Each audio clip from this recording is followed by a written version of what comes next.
Good morning. Welcome once again to our morning devotions and daily meditations on the words of God. Today is September 3, 2022, Shabbat Shalom. Isang maulang araw ng Sabado sa ating lahat. And now we continue on our devotion meditation on the book of Acts.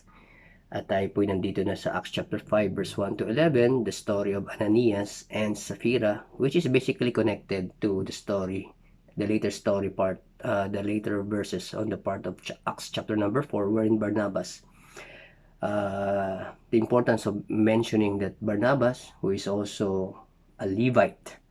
So it is also interesting to note and to put that in the back of our minds.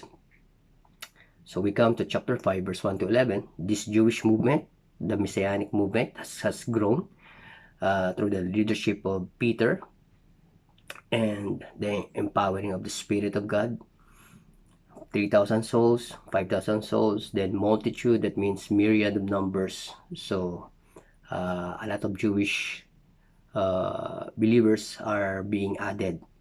So we come, and we also notice that they are selling all their possessions, because the message of Peter was apocalyptic. And what good of all the things that we have, or even if you have billions of money, what good or what use would that be if Christ, God, the Messiah, would be coming? So they are selling their all possessions, and they are one in heart, one soul, and one possession. And we come to the story of Ananias and Sapphira, who sold also their possession. So we entitled our devotion this morning as The Pretensions of Ananias and Sapphira. But a certain man named Ananias and Sapphira, his wife, sold their possession. But the problem is, it's not the amount, or the large amount that they have gave, or whether they offered correctly. But the thing is, they lied. They kept back part of the price, his wife also being privy to it. So it's a conjugal property and conjugal lying, and brought a certain part and laid it at the apostles' feet. But Peter said, Ananias, why hath Satan, or the adversary, filled thine heart to lie to the Spirit of God? You know the prominence of the Spirit of God in the story. Jesus Christ ascended. He gave the Spirit of God, thus authenticating this ministry, that it was indeed Jesus Christ was the Messiah. Because of the power of the Spirit of God, they were able to perform all these miracles. While it remained, was it not sold? Was it not thine own? And after it was sold, was it not thine own power? Why hast thou conceived this thing in thine heart? Thou hast not lied unto men, but unto the Spirit of God, which is God, but unto God. Verse number 5. Verse number 5. And Ananias, hearing these words, fell down and gave up the ghost, and great fear came on all them that heard these things. If there was a slaying in the Spirit, this is the good example of the slaying in the Spirit. Ananias, when he lied to the Spirit of God, was slain by the Spirit of God.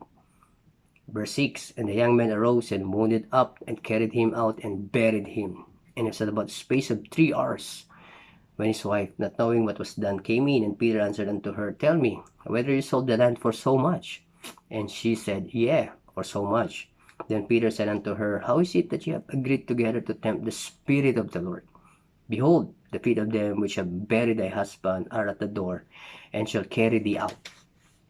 What happened? Another slaying of the Spirit. Then fell she down straightway at his feet, and yielded up the ghost. And the young man came in and found her dead, and carrying her forth, buried her by her husband. The result, and great fear came upon all the church, upon the ecclesia, the gathered ones, the believers, the Jewish believers, the Jewish church, and upon as many as heard these things. So the pretensions of Ananias and Sapphira is connected to the story of Barnabas here. Why do you think that the writer of this book included this information, that Barnabas also sold the son of consolation, the son of encouragement, a Levite mentioning it. Why do you think that it was included, this information, which is connected to the story of the giving of the possession, selling of land of Ananias and Sapphira?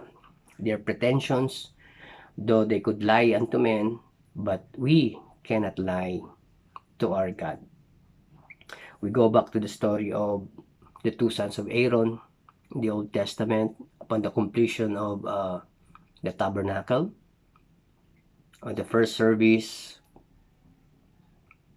instead of they offered strange fire, and immediately they died, and they were not allowed, even Aaron was not allowed to mourn for the death of his two sons, Nadab and Abihu. What was the sin of Nadab and Abihu? They offered strange fire. What was that? Simply put, the strange fire that they offered is the fire that did not originated from the brazen altar. Since on the very beginning of the service of the tabernacle, just the presence of God is now there. The first offering, the burnt offering, the fire came from the Lord, consumed the offering, it lit the burnt altar, and it was a perpetual fire. All fire must originate from that bronze altar, the first furniture inside the tabernacle. Thus, Nadab and Abihu offered strange fire. It only means that the fire that they use did not come from the brazen altar. As if they are telling the people, we are offering, we are doing the things of God, it seems that we are sincere, it seems that everything is fine, and yet they are pretending. Connecting it here in the story of Ananias and Sapphira, everyone else was selling their possession, and they are motivated also to sell, and yet they kept back part, nag-kickback sila, at hindi nila lahat binigay. Pinakikita nila sa lahat, we are fine, we are righteous, we are benevolent, we are giving all the things, and yet they are just pretending. It was just a pretension. But nonetheless, the Spirit of God would have none of all of our lying and pretensions in this life. And so, yung umaga, nawa ma-motivate tayo, ma-encourage tayo, makita natin ating mga sarili. Tayo ba'y naglilingkod? Tayo ba'y nagbibigay? Dahil ito'y tama, tapat, o tayo po nagkukunwari lamang. Maraming pong salamat at pagpalain tayo ng Panginoon.